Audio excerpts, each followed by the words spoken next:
सोचो अगर एडमिरल्स ने मरीन्स की बजाय पायरेट बनने का डिसीजन लिया होता तो सीरीज कितनी अलग दिखती। वर्ल्ड गवर्नमेंट के ग्रेटेस्ट मिलिट्री फोर्स बनने की बजाय ये पावरफुल इंडिविजुअल वन पीस की रेस में शामिल हो जाते। तो इनमें से कौन सबसे ज्यादा पोटेंशियल रखता पायरेट किंग बनने का? इनमें से एक एडमिरल के लिए हम ऑलरेडी जानते हैं क्या होगा। अकाइनो का मागु मागु नो में, जिसकी ऑफेंसिव पावर सभी डेल फ्रूट्स में सबसे ज्यादा सुपीरियर है। और अकाइनो तो ऑलरेडी एक प्रूवन लीडर भी है जो एब्सोल्यूट जस्टिस को फॉलो करता है और उसने अपने फेलो एडमिरल से फाइट भी की है जिसमें उसने उसे हरा दिया था। पायरेट बनने पर वो बिना किसी शक के रूथलेस और रिलेंटलेस होगा, जैसे हमने मरीन फोर्ड पे देखा था उसे एस और लूफी के पीछे दौड़ते हुए एक भूखे खूंखार जानवर की तरह। अकाइनो का ये नेचर उसे पार मिलने के बाद नहीं हुआ था, उसकी अपब्रिंगिंग काफी टफ थी। एक सीन में हम उसके चाइल्डहुड को देखते हैं रैग्ड क्लॉथ में, जहाँ पर छोटू सा अकाइनो नाइफ को पकड़ा हुआ है। मतलब कि अगर वो नेवी ज्वाइन ना भी करता तब भी अकाइनो एक रूथलेस ही रहता। इनफैक्ट अगर वो पायरेट होता तो अकाइनो सीरीज में सबसे ज्यादा किल काउंट रखता, किसी भी पायरेट, मरीन या सिविलियंस को मार डालता जो उसके रास्ते में आता। उसकी ब्रुटैलिटी पायरेट के रूप में रॉक्स डी ज़ेबेक सेकंड की रेपुटेशन दे देती उसे लेजेंडरी पायरेट राइवलरी में, और वो अपने समय का सबसे बदनाम पायरेट बन जाता रॉजर और सैंक्स के एरा के बीच में। ओडा के अकॉर्डिंग अभी भी फ्लीट एडमिरल अकाइनो इतना स्ट्रॉन्ग है कि अगर वो वन पीस का प्रोटैगनिस्ट होता तो सीरीज 1 साल के अंदर ही खत्म हो जाती। इमेजिन अगर लूफी की जगह साकाजुकी होता, वो सेम पाथ जो लूफी ने चूज किया असली टाइमलाइन में, और लूफी के पास ओपोनेंट से वो फाइट करता, तो हमें टाइम शिप की जरूरत ही नहीं पड़ती और साकाजुकी इजीली ट्रेजर ढूंढने के नेसेसरी स्टेप्स को पार कर लेता और सीरीज को एक अर्ली एंड देता, living rest of us looking for thighs pillow. ये तो हो गई अकाइनो की बातें। बाकी लोगों का क्या? इससे पहले कि हम बाकी एडमिरल्स को अपनी स्टोरी में लपेटे, तुमने अगर लाइक और सब्सक्राइब नहीं करा है तो कर दो। अगर आपको वन पीस की और वीडियो चाहिए तो दब के इसी चैनल पे बैठ जाओ। और 10K के लिए दिल से सभी को धन्यवाद। अब बढ़ते हैं आगे। अब देखते हैं गार्प को, जो ऑफिशियली एडमिरल तो नहीं था लेकिन इनफ पावर थी उसके पास, वो फ्लीट एडमिरल बन सकता था अगर उसने प्रमोशन को रिफ्यूज ना किया होता तो। अगर हमारे दद्दू मरीन ना बनकर एक पायरेट बन जाते तो गार्प के हमें सबसे ज्यादा इंटरेस्टिंग और फनी जर्नी देखने को मिलती, स्पेशली जब वो रॉजर, व्हाइटबीयर्ड और रॉक जैसे लेजेंड्स के सेम एरा में होता। वो इन लेजेंड से as a marine hero fight कर चुका है, लेकिन इमेजिन करो वो सीन जहाँ पर ये लेजेंड एक दूसरे से फाइट करते हैं। बचपन में गार्प एक एडवेंचरस किड का एम्बॉडमेंट है जो रास्ते में मॉन्स्टर्स को टेम करता है और ट्रेजर के सर्च में होता है, जो हमें किसकी याद दिलाता है? गार्प लिटरली लूफी अगर वो पायरेट बन जाता तो। अगर आप गार्प को बचपन में देखो तो आप कह सकते हो कि वो kind of looks like a joy boy, और वो भी विल ऑफ डी कैरी करता है। गार्प मोस्ट लाइकली रॉजर का क्लोजेस्ट कॉम्पिटिटर होता जब बात आती ट्रेजर फाइंड करने की। दोनों में fun but extreme intense rivalry होती, जहाँ पर रॉजर और गार्प कॉन्स्टेंटली क्लैश करते और फिर बाद में पार्टी करते जब तक सन ऊपर नहीं आ जाता और एक दूसरे को रगड़ नहीं देता कोई,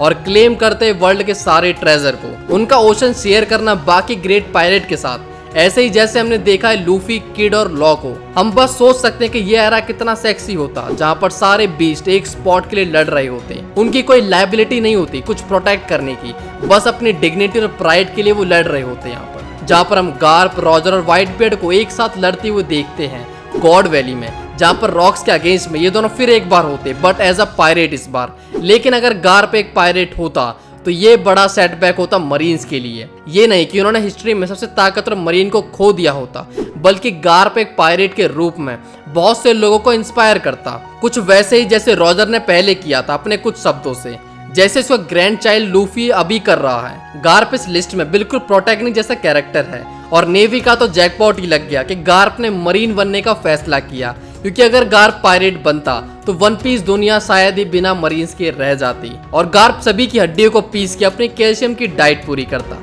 नेक्स्ट है कुजान और फॉर्मल एडमिरल ओकेजी के लिए हमें सिर्फ ये इमेजिन नहीं करना पड़ेगा कि अगर वो पायरेट बनता तो कैसा होगा, बल्कि ये केस तो ऑलरेडी हो चुका है हमारे सामने। बस हमें उसके फ्यूचर एक्शंस का इंतजार करना पड़ेगा, क्योंकि ऑलरेडी कुजान अभी ब्लैकबीयर्ड पायरेट्स का मेंबर है। उसके मरीन्स के टाइम में उसने लेडी जस्टिस के कोड को फॉलो किया था, जो कि अभी भी उसके लिए परफेक्ट फिटिंग है। पहले तो एडमिरल्स इतने पावरफुल हैं कि वो अकेले ट्रैवल कर सके इस पूरे वर्ल्ड में और किसी भी क्रू से फाइट कर सके। पायरेट के रूप में ये आइडिया कुजान पर अप्लाई करने पर वो और ज्यादा सेंस बनाता है। उसके डेल फ्रूट की पावर के साथ कुजान इजीली ओशन में ट्रैवल कर सकता है। बिना किसी दिक्कत के। लेकिन अगर वो किसी क्रू का हिस्सा होता तो कुजान एक रिलिक्वेंट कैप्टन बनता अपने पायरेट शिप का। लेकिन स्टोरी में जैसी चीजें रही हैं उसके अकॉर्डिंग कुजान एक स्ट्रॉन्ग कैप्टन के फर्स्ट मेट की तरह ज्यादा इंटरेस्टिंग बन के बाहर आएगा। और जब हमने पहले ही गार्प को उसकी खुद की शिप का कैप्टन कह दिया है तो सोचो कुजान को गार्प का सेकंड इन कमांड बनाया जाए तो ये कुजान को सबसे पावरफुल वाइस कैप्टन बना देता है पूरी सीरीज में। कोई भी पायरेट क्रू जो कुजान ज्वाइन करे उन्हें तुरंत ही दूसरे पायरेट के मुकाबले में नेविगेशन में एडवांटेज मिल जाता है। साथ ही में कुजान जिस भी क्रू में होगा उसे एक वॉर मशीन मिलेगा जो किसी भी सिचुएशन में जीतना जानता है। और एक फाइटर के रूप में हमने देखा है कि कुजान खुद एक एंटायर क्रू को हैंडल कर सकता है। तो सोचो अगर वो पायरेट बनता बिना मोरल ग्राउंड और कोड के तो कितना डैमेज कर सकता है वो। सिर्फ मर्सी जो दूसरे पायरेट को मिलेगी वो भी कुजान के मूड पे डिपेंड करेगा। अगला है किजारू जो ओरिजिनल ग्रुप के एडमिरल्स में से एक है जो अपनी पोजीशन को अभी तक मेंटेन कर रहा है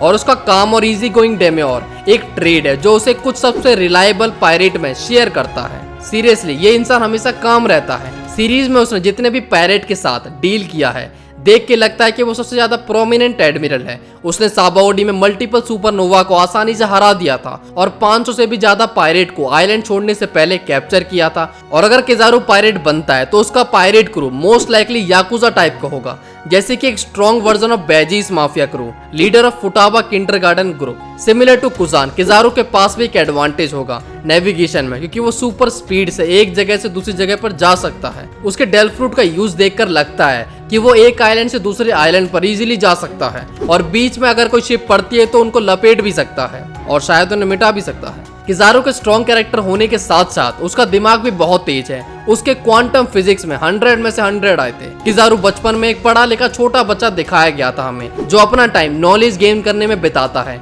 जैसे उसके पास रखी हुई बुक्स ये पॉइंट आउट करती हैं। तो अगर वो बाद में पायरेसी का रास्ता चुन लेता है तो उसकी साइंटिफिक और टेक्निकल नॉलेज काफी फायदेमंद साबित हो सकती है। As a free sea traveller Kizaru शायद किसी अलग ग्रुप का मेंबर बन गया हो जैसे कि लेट साइंस ग्रुप मैड। और अगर किजारू मैड्स का मेंबर बनता है तो ये उसकी एज को काफी मैच करेगा क्योंकि वो विंस्मोक जज और क्वीन की ऑलमोस्ट सेम एज का है और इस तरह से किजारू पूरा करेगा येलो ट्रायो को। और अगर वो वन पीस के लिए चेस करता है तो बोरा सेलिनो रास्ते में आने वाले सभी लोगों के लिए परेशानी बन सकता है। लेकिन जैसा भी हो जब बात आती है हिम्मत और दिमाग की तो वो एक डरावना शख्स बन जाता है। बस एगेड को छोड़ दें तो अभी तक के लिए। नेक्स्ट है एडमिरल रियोकू या आरामाकी जो सबसे बुरे में से एक है। अगर वर्ल्ड गवर्नमेंट और वर्ल्ड नोबल्स के लिए उसकी रिस्पेक्ट को दूर कर दिया जाए तो फिर आरामाकी शायद नेचुरली सबसे ज्यादा पायरेट जैसा दिखने वाला कैरेक्टर होगा। तो अगर वो अपने आइडल्स को पलट कर एक पायरेट की जर्नी को चूज करता तो यकीनन वो सीकी की तरह ही पाथ को फॉलो करेगा। सीकी एक पायरेट का सबसे बेस्ट एग्जांपल है। आरामाकी जो अभी भी फ्लीट एडमिरल अकाइनू को अपना पापा मानता है उसका जस्टिस बहुत ही खतरनाक है और ये चीज पायरेट लाइफ के लिए काफी अच्छी साबित हो सकती है। और उसके डिफरेंट डेल फ्रूट की पावर उसे बहुत ही पावरफुल बना देती है। और ये भी हो सकता है कि वो इस टाइमलाइन में भी अपने गुरु अकाइनू के साथ ही जाए और उसका राइट हैंड मैन बन जाए और इस तरह खिलेगा मैग्मा में फूल।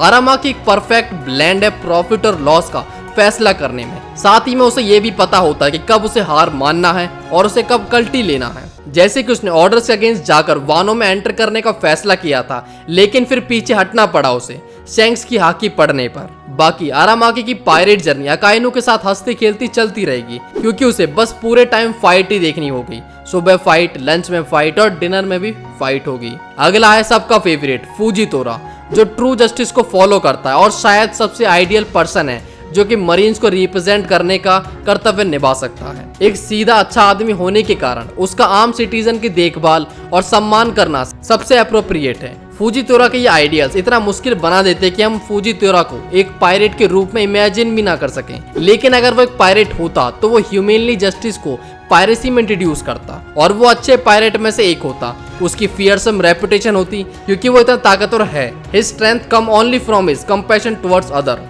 उसका पायरेट करियर कैसा होता? उसका सबसे नियरेस्ट एग्जाम्पल व्हाइट बेड के साथ होता जैसे कि एक पायरेट जो आम लोगों की देखभाल करता है और कई अलग अलग कमजोर आइलैंड्स को अपनी सेफ्टी प्रोवाइड करता है। वास्तव में अगर हम ईशो मरीन्स को ज्वाइन करने की बजाय एक पायरेट बनने का फैसला करता तो मुझे यकीन है कि वो समझदार क्रू मेंबर्स को कलेक्ट करता और व्हाइट बेड की तरह ही उसके रोल्स को संभालता जिससे कई चेंजेस होंगे। जैसे कि जिनबे को बिग बम के क्रू में शामिल होने की जरूरत नहीं पड़ती और वो व्हाइट बेड के बाद ईशो के साथ टाई अप कर सकता था। लेकिन ये एक अलग टॉपिक है अपने आप में। फुजितोरा अपनी फिजिकल स्ट्रेंथ और स्वॉर्ड्समैनशिप से भी बहुत ताकतवर है। He is more enough than to deal with number of pirates on the sea. उसके डेल फ्रूट की पावर काफी है, सिर्फ एक हमले से कई गवर्नमेंट की शिप या फिर पायरेट शिप को समुद्र की गहराई तक ले जाने के लिए। शायद वो स्ट्रॉ हैट्स के लिए एक एलाय का काम भी कर सकता है। एक ऐसा मंजर जहाँ पर स्ट्रॉ हैट और ईजो पहले दुश्मन थे, लेकिन बाद में ये समझते हैं कि दोनों एक ही काम चाहते हैं, आइलैंड की सेफ्टी, जहां पर वो दोनों एक टेम्पररी अलायंस बनाते हैं और उनकी जीत के बाद ईसो और लूफी आइलैंड की प्रोटेक्शन के लिए फाइट करते हैं कि कौन इसे प्रोटेक्ट करेगा। लेकिन ये तो पक्का है कि ईसो वन पीस की रेस में बिल्कुल नहीं होता। नेक्स्ट है सेनगोकू, जिससे एक पायरेट की तरह इमेजिन करना फुजितोरा से भी ज्यादा मुश्किल है। उसने मरीन्स में अपनी डेडिकेशन दिखाई है, इसलिए करियर के रूप में इसे पायरेट बनाना सेनगोकू को सीरीज में सबसे डरावना पायरेट में से एक बना देता है। जबकि वो मरीन्स में फ्लीट एडमिरल रह चुका है, लेकिन ये लीडरशिप पोजीशन जरूरी नहीं है। अगर वो पायरेट बनने का फैसला करे, रिस्पेक्ट और लॉजिकल थिंकिंग को मेंटेन करते हुए, मैं सेनगोकू को एक बहुत ही भरोसेमंद फर्स्ट मेट इमेजिन कर सकता हूँ। एक ऐसा व्यक्ति जो अपनी खुद की टीम में कैप्टन बन सकता है अगर वो चाहे तो, लेकिन जैसे कि जोरो लूफी को संभालता है, या फिर एक टीम के डिसिप्लिनियर जैसे जो कि रेली के रूप में दिखाया गया है। और अगर हमारे पास एक ऐसा सिनेरियो है जहां पर गार्प और सेनगोकू दोनों ही पायरेट्स हों और दोनों ही एक ही एरा के हैं जैसा कि हम जानते हैं, तो मैं उनकी पोजीशन को उल्टा देख सकता हूं। सेनगोकू अब गार्प का राइट हैंड मैन बनेगा और उनके ग्रुप में पहले से कुजान तो है ही, तो ये ग्रुप सबसे ज्यादा पावरफुल बन जाता है 3 बीस्ट एक क्रू में, जो इन दोनों को एक पावरफुल डुओ बनाता है जो वन पीस को ढूंढने में और गार्प को पायरेट किंग बनाने के लिए पूरी तरह से तैयार करते हैं। लेकिन चाहे इनमें से किसी को भी आखिर में वन पीस मिले, इसमें कोई शक नहीं है कि ये एडमिरल्स या फिर पुराने एडमिरल्स योंको हो सकते हैं और उनकी बाउंटी इक्वल होगी कि योंको के। अगर मरीन्स में पावरफुल नेवी सोल्जर्स को रिक्रूट ना किया जाए जो इन लेजेंडरी पायरेट का मुकाबला कर सके, तो वन पीस की दुनिया एक लॉ के बिना पर और खून से भरा समुंदर बन जाएगा। लेकिन इस बारे में आपको क्या लगता है? आपको लगता है अगर ये एडमिरल्स पायरेट बन गए तो क्या होगा? यहाँ पर ज्यादा खून देखने को मिलेगा या फिर ज्यादा शांति होगी?